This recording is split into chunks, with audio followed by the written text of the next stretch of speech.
public uproar looks as if the human lives don't matter in this country. It's a very, very sad, unfortunate situation and a reflection on the way the governance is going on in this country.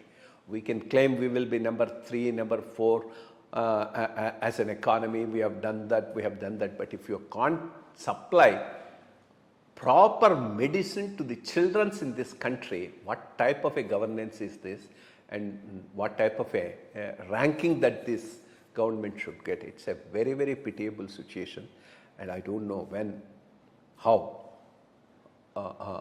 these type of things can be set right.